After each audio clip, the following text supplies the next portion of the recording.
Hello, everybody. I hope you're having a good day. This one actually not going to be long. I think it might be a short. So, I know y'all probably tired of hearing about Chud by now, or maybe it's on y'all's hot list, but I just realized something. Now, if you guys have been following me, you know the situation, but if not, I'm going to give you a story. A while back, I went to one of the hospitals and asked to get a therapist for a bunch of reasons. I've worked in psych healthcare, not just like, actual psychology as a CNA with residents dealing with a lot of mental illness and other things. And I worked there for 12 years, constantly around schizophrenics, people that are delusional, having behaviors and all kind of stuff. Asked to see a doctor or asked to see a therapist, and they said they don't have that kind of thing. So I went to not involuntary, to go to a psych unit. And it's not even really a psych unit, but I went there for a while.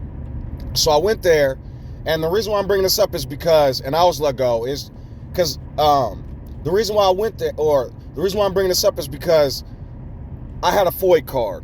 And if you're not aware, a FOID card is the thing that you have to have if you want to own a gun in this country, depending on which state you're in. It's like your receipt to own a gun. Well, when you fill out your FOID card application, there's a couple of questions they ask you. They ask you if you're, it used to be they asked you, are you mentally retarded? But now, or they asked you if you're retarded. That was the legit question. But now I think it's like, have you ever suffered from mental illness? So when I went to the doctor, when I went to the hospital, St. Mary's, they ended up, Dr. Patil, who didn't see me the entire time, he came every day, and it was like 4 days, with a clipboard, and he said, how are you doing? And he left. The one person I did talk to was his nurse practitioner. They did a little interview, assessment, all that. Now keep in mind, I was telling them why I was in there, and I was telling them what was going wrong between working in a psych facility for 12 years and all this other shit, and I was just telling them, certain things. Didn't tell them I was depressed or none of that shit. Patil diagnosed me with depression. Once he diagnosed me with depression, I was let go the next day. I didn't respect none of this shit. I'm like, depression, what the fuck? You didn't listen to none, I just told you. Well, whenever you get diagnosed, it goes to the state, and all this other shit happens. When that happened, before I was even released, the state of Illinois and the state police both sent me an email and a letter. Right? The email and the letter said, not if I use my gun, not if in any of this shit. It said if I had my FOID card in my possession, if I ever get pulled over and my FOID card is in my fucking wallet, I can catch a felony in Illinois. Well, why did I just get this mad? Right. Go research Chud the Builder and look up his charges. One of the questions they ask you on your FOID card is, have you ever had a drug conviction? Right? So, I don't know why this skipped my mind, but some time was going by and I was listening to this young brother just now, and he kept saying, Chud had drug charges and all those charges, woo. And he was currently out on bail for dine and ditch. He was currently dealing with a court case at the moment. So he has a previous drug charge and was dealing with a misdemeanor or felony at the moment. He was on bond already. This dude was still allowed to conceal and carry and call people niggers and spray them in the face with mace. Some dude walked past him when he was calling them niggers, and he tried to grab his hat, his cowboy hat. Bear maced the fuck out of him. Dude was running, my eyes, pulling out his gun on other black people, right? This is why I don't take this country seriously. This is why I don't. Asian hate crime bill, Arab hate crime bill, Native American hate crime bill. Go look this shit up. What's the one race of people who didn't receive reparations? The one race of people who didn't receive a hate crime bill? The one group of people whose civil rights and affirmative actions and all that other shit have been taken away, right? No affirmative action in schools no more, none in jobs no more, right? We're losing all our rights, and they're changing the maps for the blah, blah, blah. You need all these ID laws for voting and whatnot and all this other bullshit you need, right? But Chud, who was already out on bond and had previously had drug charges, was able to conceal and carry and walk around with a fucking gun, mocking and tormenting people of a brown color. So, people hear me say this, and be like, why damn important? Why did it matter? Chud was a menace to fucking society. Dude was getting fucked by gay black trans women. That's why a lot of these supremacists are rebuking Chud. They want to be on the low, and they are mad that he was getting clapped by a black woman. They're bigots. So, I don't know. I don't know how to... I just told y'all there's a thin line between respect and rage. And I don't... Because I'm going to give y'all a scenario. I don't know how things go, but I'm going to tell y'all how they'll chat. He comes up to me. Hey, you chimping out. Now I'm like, what does that mean? I'm confused. What does that mean? What is a chimp? And more than likely say, oh, you definitely a chimp. You don't know what a chimp is. He starts talking stupid. And my response would probably be, no, I know exactly what a chimp is. It's just you came up to a human and called him a chimp. I think you meant ape. But since you did call me a chimp, you're obviously suffering from cognitive dissonance. You have no idea about evolution or biology. And he'll probably say some dumb shit like, and now to continue to say, I just don't understand what you're saying right now. You're calling me a chimp, but I'm a human, and you don't seem to understand biological science or evolution. I mean, I told y'all, there's times where I can get enraged and fuck somebody up. Like if I see Chud beating somebody to death or hurting somebody after calling them niggers and pulling guns on them, I might hit him in the back of the head and knock his shit clean. But him just coming up to me, calling me names and stuff, and then he shows a gun. Let me tell y'all a couple things.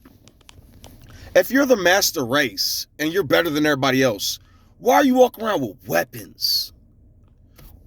Shouldn't you have master hands?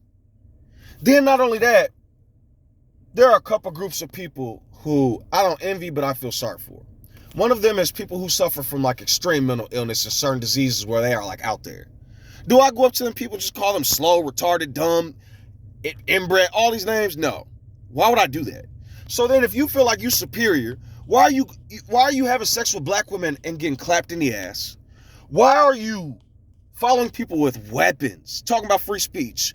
Free speech, guns aren't free. They cost money. Why are you going around with weapons taunting people? Because the same reason why if you were around bunny rabbits and cats and other small animals, you wouldn't have a weapon. But if you go around a fucking tiger or bear or something huge, you might want a weapon, right? Because you're scared. Because you wouldn't be the master biological creature right then and there, right? They would be the master race tearing your ass apart. So, one, how is dude allowed to still have a weapon after breaking all those laws and having drug charges on bond already? And two, why are y'all telling African Americans, you're chimping out, why does it offend you? Now go step on their lawn. Go call them racist. Go do some simple shit and watch them freak the fuck out. Chimping out? All these videos about Karens and Susans and ICE, are they chimps? They're the ones that get irate. A little white kid just made a video, which he's seen it before because I've seen it, but he said these older boomers, he was a young kid, he said, it's crazy, these boomers are talking about, these boomers are talking about we're the softest generation, but they couldn't even drink water after people at a water fountain or use the bathroom after them. Think about that. You're the master race, but like a game of bowling, you have to constantly handicap just to be efficient. I don't understand it. Then what's even funnier about this current infrastructure of Europe, half, if not a lot more of these people, these Europeans aren't racist like that and actually love black people and love their culture and want to come around. A lot of different cultures. You guys talk about racism a lot and people hating blacks in the world, hating us. But what y'all hardly never talk about, unless you're bringing racism up again, is how everybody wants to be like us. How many people have you met in your life that wanted to be you? That wanted to be your best friend? That just wanted to interact with you? No, y'all forget all them people. All humans are evil except blacks. What's wrong with y'all? You want to know something else I find funny? This has to do with all apologetics and religion. I was watching this man, Russell Brand. Russell Brand was talking to Richard Dawkins. And he was explaining to him like Jesus could have been anything. Jesus could have went to Britain and learned under the mystics and been mystified and went to India and learned from them. How in the fuck was a Middle Eastern, Asiatic, not possibly, Arabs are mixed. Just like they said, Ashkenazi Jews are half Roman and half Arab. Arabs are half Hyksos, Asiatic, and half African. A lot of Arabs and leaders are coming out saying the blacks, they're doing everybody, blacks are Hebrews. No, I'm not. But I did say the closest people to the culture of that Bible are Africans. Maybe a little bit of Arab after time, because remember, the pharaohs were the evilest people, and Cain and Ham. Cain is Ham. Canaanites. The Canaanites were cursed, right? If the Canaanites were the ones in biblical history dealing with all this shit, and Moses came from somewhere, Africa, and Joshua and all them, who were they fighting? The fucking Canaanites. You guys keep saying Edomites are white. Europeans did not mix into the world until after the Romans enslaved them. So why is it funny what Russell Brand said? Maybe Jesus went to Britain and learned from the mystics. So Jesus, right, the Middle East, he wouldn't have been Jesus either. I don't know why y'all. The Middle Eastern Asiatic African man went to Britain to learn from Vikings and barbarians, mysticism and religion. He learned from the Europeans in 0 to 33 AD. I'm telling you, these people just say any fucking thing. Now, God Logic and Radar Apologetics. Apparently, God Logic is sending people to synagogues because he's a Trinitarian. And these people in the synagogues like, I told y'all, we believe in Yeshua, we love Yeshua, but you have to follow the Mosaic law. What does that mean? I didn't come to destroy the law, but fulfill it. So he was obviously coming to change the law. He didn't come to change the Mosaic law, but said Moses is the one that accused you. Y'all are of the Satan. Y'all are of the... What are y'all fucking talking about? It's a whole bunch of... I don't understand a lot of shit. I meet a lot of people on YouTube who understand like I do, and like minds can come together and attempt to... You know who else gets on my everlasting fucking nerves? The saint... What are they called? Saints and Sinners? That Marquette dude who talked to Destiny like 3 or 4 years ago, because Destiny's a shrill too. Dude was watching the elections from Canada talking about, I'm not an American citizen, but I'm invested. I should vote. I should bet on this. Dude lost like $15,000, $20,000 betting on the election. Like a fucking idiot. Right? Ben Shapiro coming out talking about, I can't understand Ben Shapiro. Him, Laura Loomer, PragerU ads saying slavery wasn't bad. Fuck all of y'all. But all y'all talk about is 10 years of Hitler. But 400 years of slavery wasn't bad. Boy, y'all are... And the few like-minded people I meet that aren't nuts, we sometimes commune and talk. And this is what the Saints and the Marquette said. Stop asking me fucking questions in my chat. Send a super chat or a PayPal or Cash App and be respectful. Don't disrespect yourself. You need money to answer a question? Then you know what he says? Black women, these dog blackies, the sellout tether blackies, the blackies. Y'all, I wish y'all the best of luck, because logic and common sense doesn't seem to help. So in the off chance, if God created all things, he created luck. Hopefully God can sprinkle some luck on y'all Hopefully God can sprinkle some luck on this lottery type planet where people do the same thing continually and don't seem to ever fucking win.